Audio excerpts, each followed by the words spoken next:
benn précision par rapport ak ma tata Mame Diarra Fam c'est-à-dire ñoom aperçu bi ñuy am ci seen ay coalition ñoom politique man sénégalais bi lambda man du ñoom li ñuy xoole lay xoole du man ñoom li ñu bëgg moo may arrangé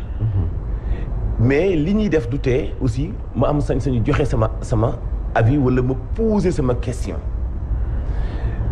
ba ñuy nas du ñu ay extraterrestres politiciens yi dañuy comme ay nit la ñu comme ñu dañuy nas xalaat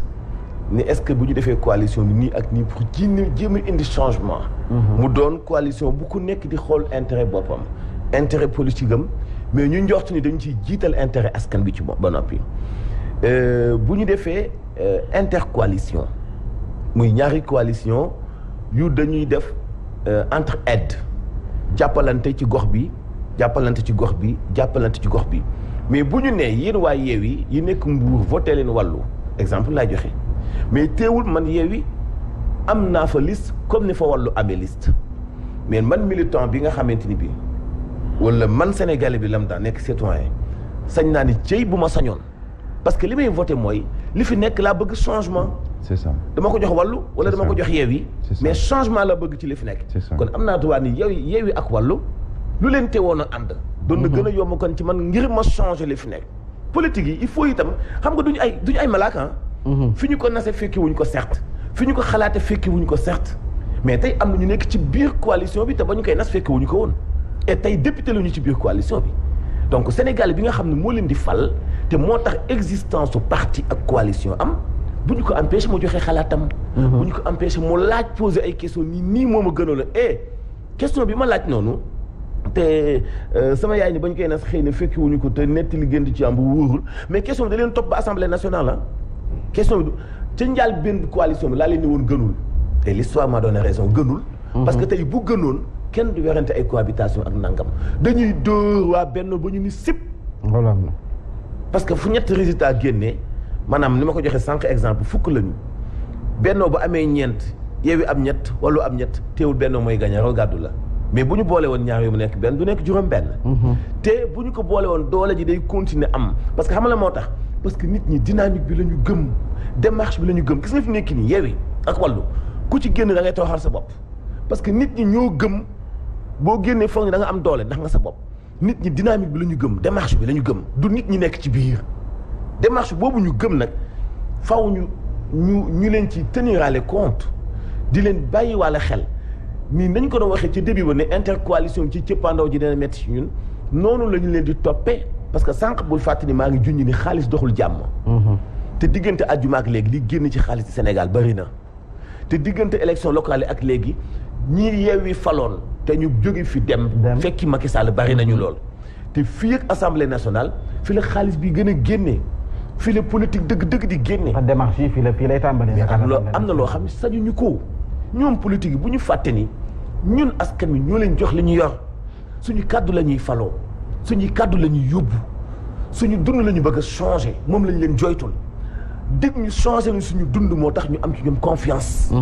loolu moo tax bu ñuy wax ay sanctions ba ñu nekk ci nguur gi tey di précipiter di jëkkanti def ay déclarations parce que xam nañu ne askan wi am na lu ñu namm ci changement te li nuyoo nii ci atum 2022. nuyu woon na Abdoulaye Wade 2011 li nuyoo atum 2002 nuyu woon na Abdoulaye Wade atum 2010 yu mel ni ñaari ki mu nuyu boo nekkee ci nguur war ngaa tiit moo tax nag ñun askan bi li ñu dal ci yenn alternance yi am li ñu ñi diggoon safaanook li am suñu yaakaar tas ñu mel ni ku dóor suñu loxo ci ëkk dañuy continuer nag léegi di am suñu droit de regard di tànn ay profil yam assemblée nationale di wax député yi lu ñu sañ ak lu ñu sañul di wax parti yi ci seen coalition yi ñun lii lañ ci xalaat même di ngeen koy nas fekke wuñu ko mais suñu kàddoo tax mais programme ngeen est-ce que xam nga campagne bi amul programme pratiquement bàyyiwul ah campagne yu élection législative yi gisoo fi kenn ko proposé programme pratiquement waa aar ñoo doon xaw a joxe tuuti ay programme te gis nga dañ leen a fët ba ñuy bëgg a dee ñi ci des dynamique la ñu gëm dynamique c'est-à-dire que mooy dafa am benn force boo xam dafa jëkk juddu ci nature bi am ay leader politique yu ci bokk ñooñu la askan wi jox bopp ni leen indi leen ñu changement et ñi woon ginnaaw Yewwi Askan Wi ak Wallu anañu même ñi gagné woon ci Yewwi dem anañu dañu amat benn doole dañoo tojati fenn kon du leader bi dynamique bi la Sénégal yi gëm parce que dañuy yaakaar ni mooy di leen mën a indil changement. kon dañuy continuer di leen laaj nan ngeen di doxalee après comme defoo leen bennoo boobu nit nga xam benn liste lay doon ngeen am ñaari liste kenn ku nekk am nay député am cohabitation mënut a ñàkk mais yéen ci seen bopp wan leen ñu nan ngeen di tabaxe kër balaa ngeen a dem pour di wujjee ji ak ñi nekk ci nguur gi. parce que ba tabaxin yu wóorul moo ko pooj mënoo fóot mënoo togg mënoo yàq doo taaj à temps te doo xeeñ lu neex boo ko yóbboo ci ka ngay jàkkaarlool di nguur gi dañu lay tëj te bu boobaa yóbbuwoo suñu jàmbat parce que député jëlul dogal